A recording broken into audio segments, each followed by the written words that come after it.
ciudadanía es dueña del país y del sistema y determinará la dirección de Irán, eligiendo directa o indirectamente a sus principales funcionarios.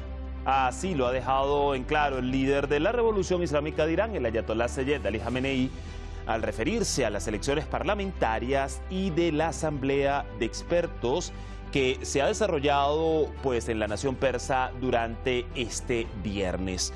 Un proceso que, por cierto, ha tenido muchas miradas atentas desde el exterior, como por ejemplo desde Washington, que no dudó en comentar al respecto. ¿Cuál es la clave de estas elecciones? ¿Por qué incluso son tan observadas por actores occidentales? Lo analizamos a continuación acá en Detrás de la Razón. Buen viernes para todos. Les saluda Dari Pérez Díaz y así iniciamos.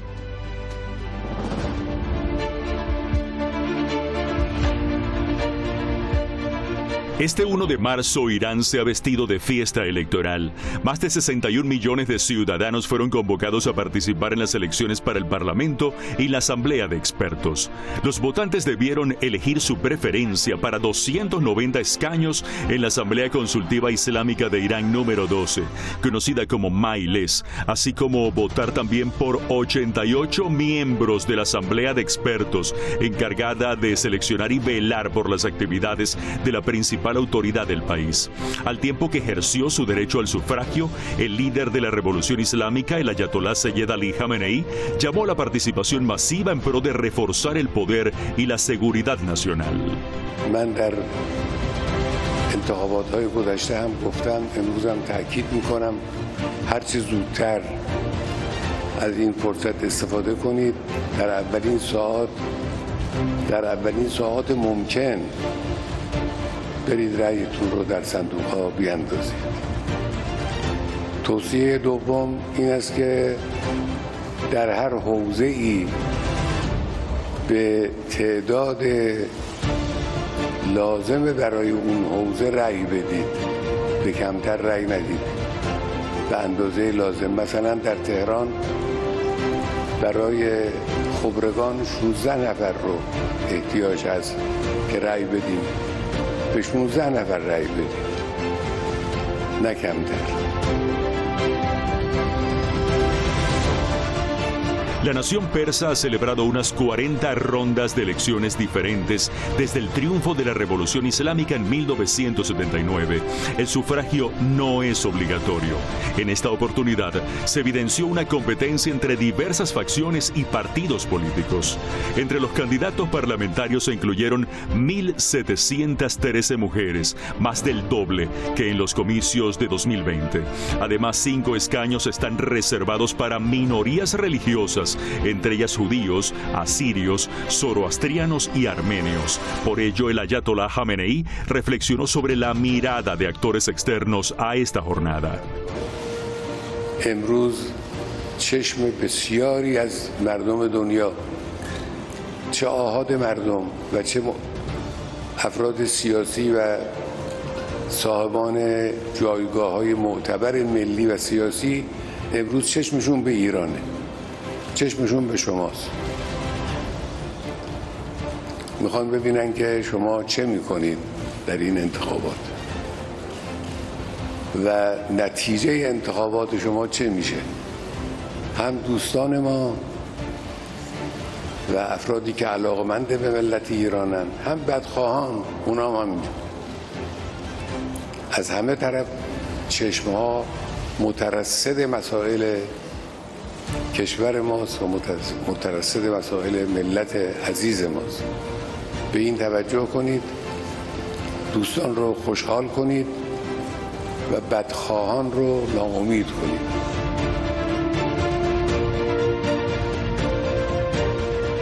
Desde el Departamento de Estado estadounidense desestimaron el proceso electoral iraní. Por lo tanto, no tengo ninguna expectativa de que las elecciones en Irán sean libres y justas, y sospecho que un gran número de iraníes no tienen ninguna expectativa de que esas elecciones sean libres y justas. Conscientes de su rol en la protección de la soberanía y destino del país, los iraníes han asistido a las urnas electorales con gran expectativa. Siento que la participación es mucho mejor que la última vez y en mi opinión la gente está optimista sobre las elecciones. Con toda la propaganda que hicieron los medios hostiles, creo que la participación va a ser mayor que el proceso comercial anterior. El presidente de la República Islámica, Seyed Ebrahim Raisi, resaltó que una activa participación de la población brinda además un sólido respaldo a las Fuerzas Armadas Nacionales.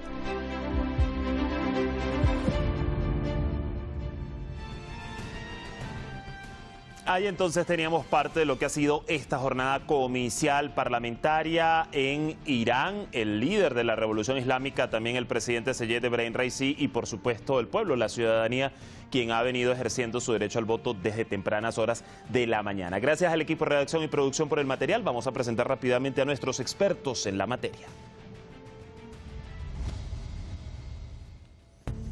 Hoy nos estarán acompañando Daniel Mejía Lozano, analista internacional, periodista desde la ciudad de París, en Francia.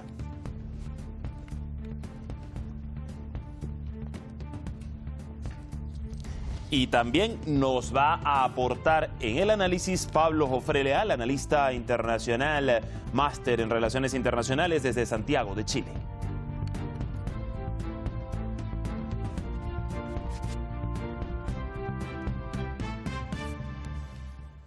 Allí teníamos sus perfiles, pero ya están conectados con nosotros. Los saludamos rápidamente. Daniel, bienvenido al programa. ¿Cómo estás?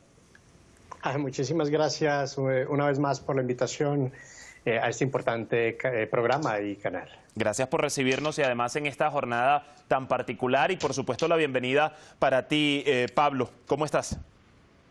Dani, un agrado, un gran abrazo y un saludo a Daniel también.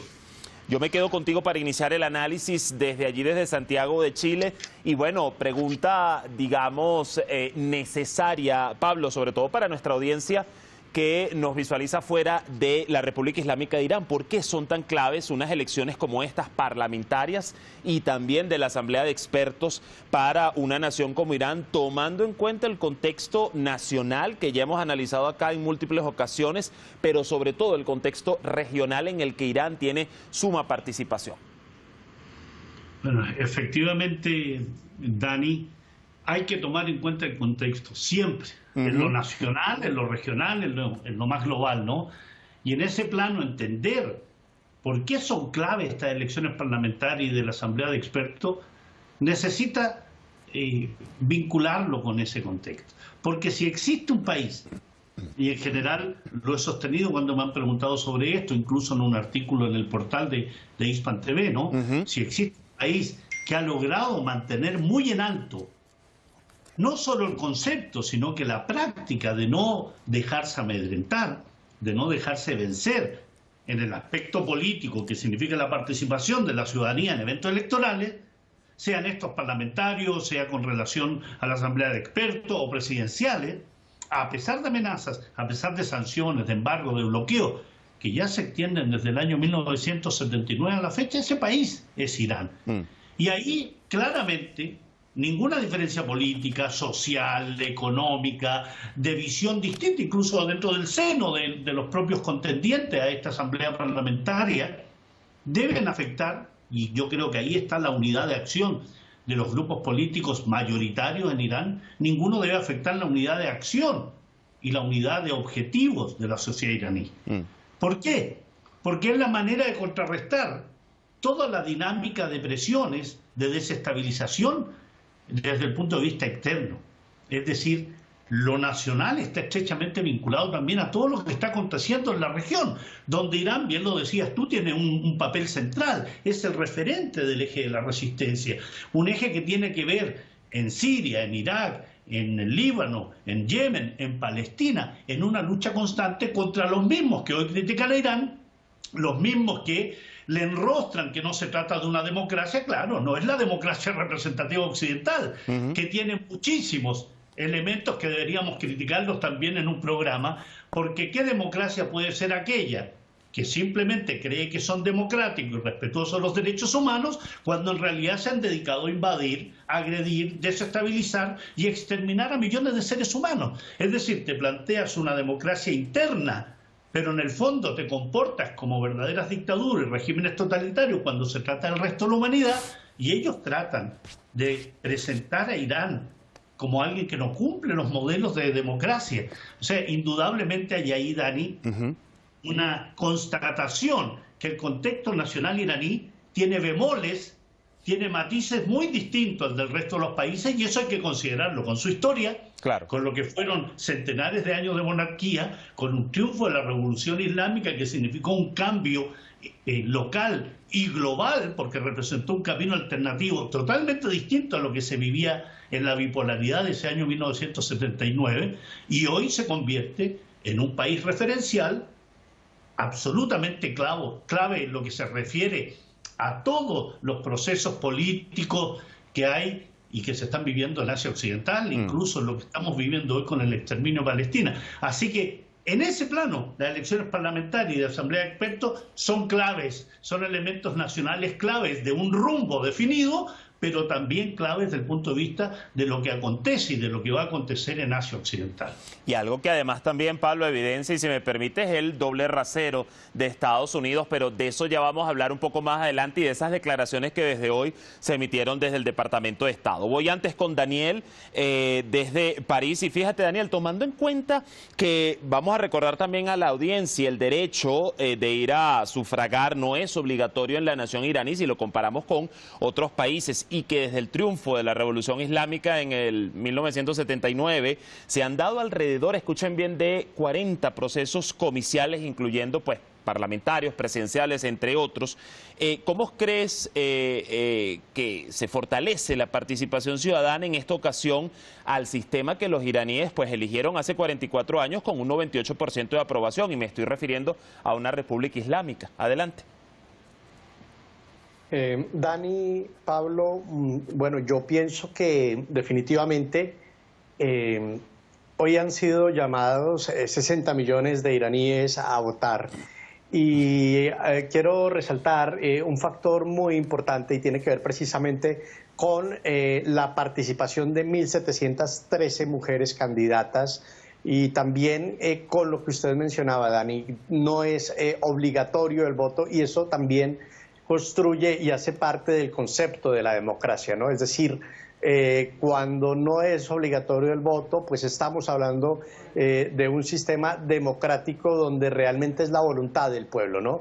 Y que existan 1.713 mujeres candidatas es bastante importante, y también es un mensaje para el mundo occidental, en donde evidentemente se hace claro que aquí la participación política se fortalece, y que Irán desde el 79 ha desarrollado su democracia también desde, digamos, su esencia, ¿no? Estos 290 escaños del Parlamento, pues por supuesto suponen la representación de la democracia en toda su esencia, por supuesto con unas diferencias culturales, Dani, Pablo, que hay que tener en cuenta y que son muy evidentes. Estados Unidos no puede pretender que todo el mundo tenga el sistema político de Estados Unidos y que todos los países piensen igual y que en todos los países hayan demócratas y republicanos. Es decir, el mundo occidental tiene que partir de respetar la diferencia para poder hablar de democracia, porque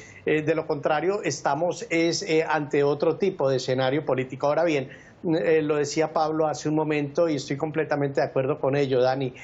No podemos ufanarnos de un sistema democrático en el mundo occidental cuando acá también permanentemente se cuestiona el sistema por fraude electoral, por mafias, por dineros del narcotráfico en las campañas políticas, también por corrupción.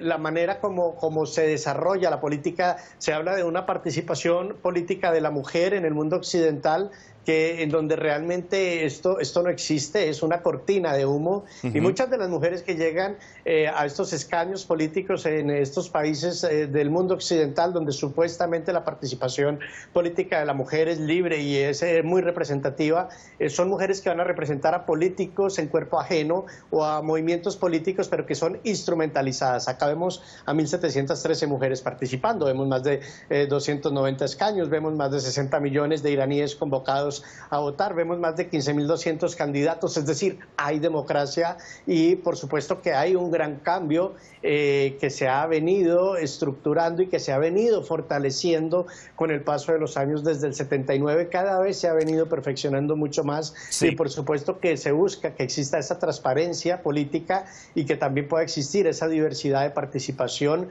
con libertad, con respeto y con pluralidad, que es lo que hoy se puede ver en Irán. Una diversidad que bien mencionas, Daniel, y agregándole también este aspecto de la participación femenina, también tenemos que mencionar en este sentido, dentro de ese conglomerado de parlamentarios, la participación en los escaños para las llamadas minorías, en este caso, que también conforman parte de la sociedad iraní en lo que se refiere a términos o aspectos religiosos o culturales. Voy contigo nuevamente, Pablo, y ya habiendo delimitado, ¿no?, en el inicio del programa la importancia para el pueblo iraní de este proceso, vamos ahora a enfocarnos más en esa mirada internacional.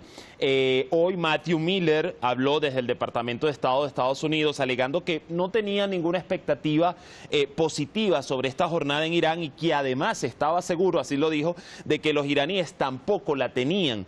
¿Por qué necesita, esto me lleva a preguntarte, por qué necesita un país como Estados Unidos medir la participación de la ciudadanía en Irán y además en unas elecciones parlamentarias? Bueno, lo primero, y permíteme esta sorna, Dani, ¿no? ¿A quién le puede interesar las opiniones del señor Miller o las expectativas que tenga Washington, más que aquellos que como papagayos repiten la narrativa injerencista de Washington? ¿A quién le interesa? A los medios occidentales, a los medios europeos, los franceses, los británicos, los españoles, incluso sus diarios catalogados de progresistas repiten al pie de la letra esas preocupaciones de Washington, ¿no? Esas preocupaciones que dicen, ¿será democrático el sistema iraní? La pregunta sería, ¿es democrático el sistema electoral norteamericano donde el voto popular importa bien poco a la hora de las votaciones del voto electoral, del voto donde basta que ganes en un estado para que te lleves el conjunto de votos, donde no tiene importancia eso y donde han existido fraudes permanentes? Recordemos los fraudes permanentes respecto al voto popular, que ha significado que finalmente haya ganado Bush en su momento y Donald Trump posteriormente. Y la pregunta es, ¿por qué necesita un país como Estados Unidos medir la participación de la ciudadanía en Irán? Lo necesita porque el criticar a otro país, el criticar otros procesos electorales, en este caso el iraní, lo que pretende es lanzar un manto de dudas, de sombras, sobre si es democrático o no es democrático. Es distinto, es diverso, no es el norteamericano, no es el chileno, no es el francés. Tiene elementos distintivos, producto de su historia, producto de su propia dinámica interna, producto de sus propias necesidades. El gran, si pudiésemos denominarlo, el gran error de estas potencias occidentales, pero es un error muy consciente porque es un error injerencista, es que pretenden que todos los países se ciñan a sus democracias representativas, cuando en realidad esas democracias representativas tienen tan profundas desigualdades, diferencias y elementos negativos que indudablemente no representan el camino para nuestros pueblos. No le puedes imponer a Libia una democracia representativa estilo occidental, ni a Siria, ni a otros países que tienen historias distintas. Entonces aquí lo que se pretende es que Estados Unidos, a través de esta narrativa, establecer una especie de marco, un menú tipo para el conjunto del planeta. Esto es parte de un cúmulo de operaciones que intentan permanentemente, crónicamente, socavar las bases de la revolución iraní. Lo han hecho desde el inicio. No le dieron un respiro a Irán cuando ya lo atacaron con Irak. No le han dado ningún respiro a Irán cuando ya han derribado aviones comerciales, cuando han asesinado a 25.000 iraníes a través de grupos terroristas, cuando se establecen políticas sancionatorias, embargos, bloqueos, no dejarle utilizar el sistema SWIFT internacional de sistema de transferencia. Es decir, Crítica porque remas y porque no remas, porque bogas y no bogas, porque Estados Unidos es parte de su estrategia constante y al mismo tiempo tratar de mostrar que el referente democrático mundial es Estados Unidos. Pues no, no es referente, y el señor Mahfoud Miller puede seguir pensando que no tiene expectativas porque en realidad el pueblo iraní es el que tiene las expectativas sobre su propio sistema. Así es, y es el que debería precisamente tenerlas y mantenerlas. Ya estamos en la recta final, Daniel, del programa. Vislumbremos escenarios postelecciones y bajo una participación con un alto porcentaje. La pregunta es clave. ¿Crees que pueden venir nuevas sanciones contra Irán? ¿Cuál o cuáles además serían los desafíos primordiales de las autoridades iraníes y más aún de las autoridades que hoy resulten electas por el pueblo ante los escenarios y las demandas actuales? Bueno, yo considero que acá hay que tener en cuenta tres cosas. Primero, se encuentra una narrativa en los medios de comunicación que pues hoy cubren, digamos, el desarrollo de las elecciones en Teherán, en donde hay un enfoque en buscar el punto negro, ¿no? El escándalo, la protesta, pero no se habla de cómo ha transcurrido realmente esta jornada electoral. Entonces ya desde esa narrativa de grandes medios, no voy a mencionar cuáles son, pero de grandes medios de comunicación occidentales, de Estados Unidos y demás, ya desde esa narrativa yo me anticipo a que así los resultados que sabemos que van a ser muy importantes en la medida en la que los resultados van a demostrar que realmente hay un avance en la democracia, en la construcción de democracia de Irán. La narrativa en el mundo occidental puede que vaya a ser diferente, ¿no? Tanto como sanciones, pues es que las sanciones están todos los días, las sanciones no están por las elecciones. Se busca una excusa todo el tiempo para generar una sanción, ¿no?